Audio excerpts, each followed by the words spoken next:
Hello and welcome back, and we're here with entertainment news, and this time it's courtesy of Deadline who broke this story, so all credit to them. So Captain Marvel 2 has tapped a director, and her name is Nia DaCosta, and she will be helming the sequel for Disney and Marvel Studios. So let me start by saying congratulations to Nia DaCosta. She will be the first Black woman to direct a movie for the MCU, so that is a great step. And let's go straight into the article. So it starts off by saying exclusive in what is sure to be one of the bigger directing jobs to be taken off the table in recent months.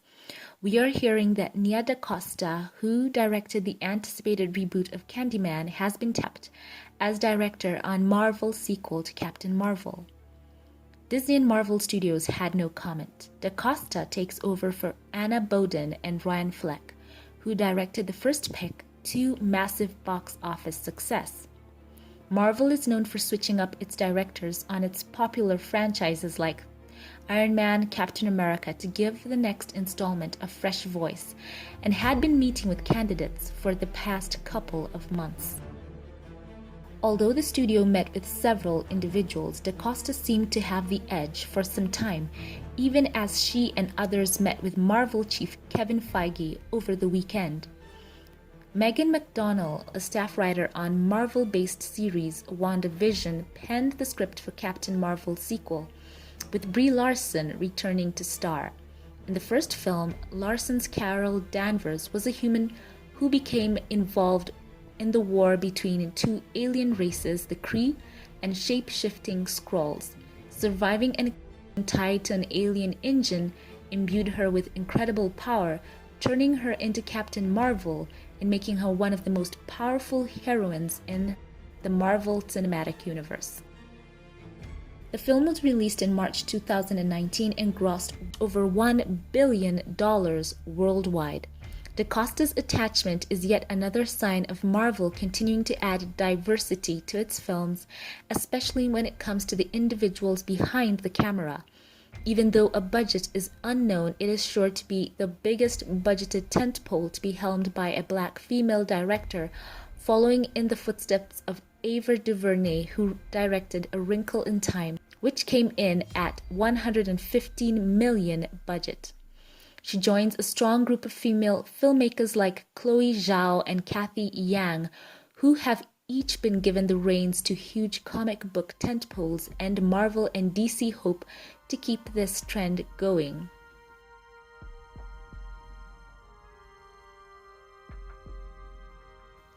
So what do you think about the news about Nia DaCosta becoming the first Black female to direct a movie in the MCU? Personally, I am just happy to see her have this great opportunity to helm an MCU movie. Personally, I'm going to say I've done a quick research on her, and she appears to me to be a huge nerd. So I'm happy about that. I'm hoping that she'll be able to really pull this off. And from what I see, she is a gamer. She does frequent Twitch streams from what I've seen on her Twitter timeline. So she must be well versed in how action should look in these movies. So I'm excited for her. Just beyond it all, this is a great opportunity for her to just prove herself in this industry that is first and foremost very male dominated. But you know, there has been so many great strides being made, and all the directors whom I've been looking through their Twitter feed have been congratulating her. Taika Waititi said, he tweeted and said, "Sweet." Cheo Kokar Hodari said, you know, he's happy for her, and on and on. She is receiving congratulations, and there's just so much buzz and excitement for her to do well. So I'm excited, happy to bring you this news. Share your thoughts now with me in the comment section below. And also, I'm so hyped for Maria Rambeau, who by now should be a part of the sequel, and I'm happy to see her being handled by Nia DaCosta. I'm sure she'll bring a lot of nuance to that character as well. I'm so hyped for that. That is my biggest thing above all. So for those of you who do not know about Captain Marvel, I will link a video where I talked about her, so be on the lookout for those links. So I'm super excited about that. And for those of you who'd like to know a bit more about Maria Rambeau, she basically has the same power set as Captain Marvel: super speed, super strength. She, has agility.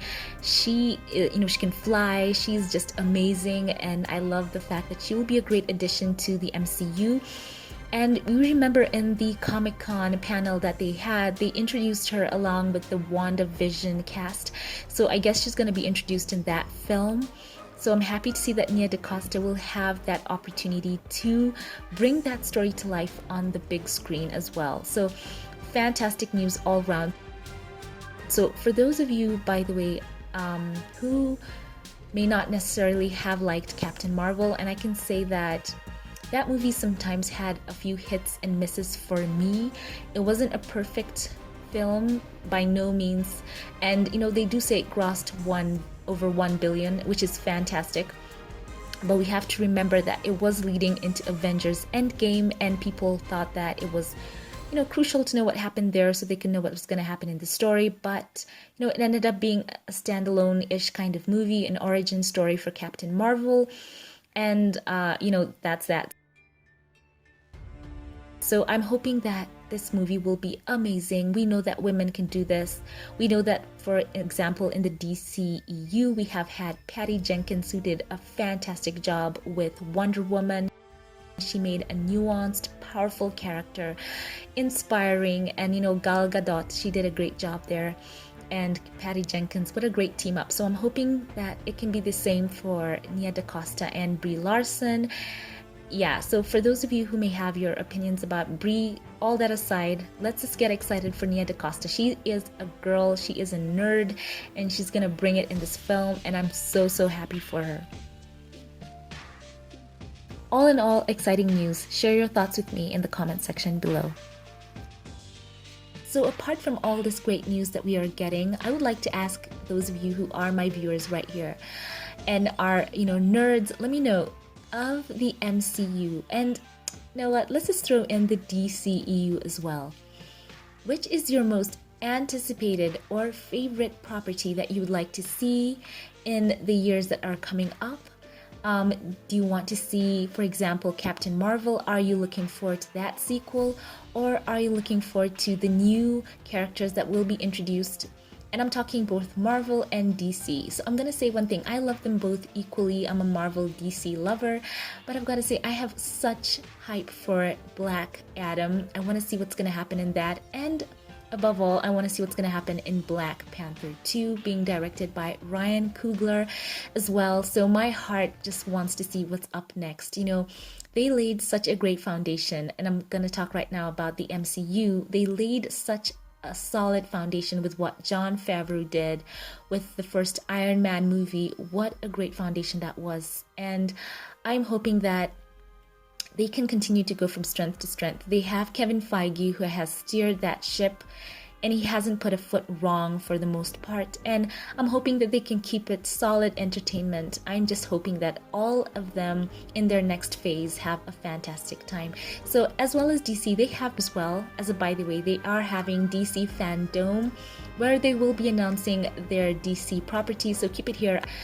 I would like to bring you those stories, so keep it here for more. So thank you for all of you who have watched this update, and you know what, just get in the comment section. I want to read your thoughts.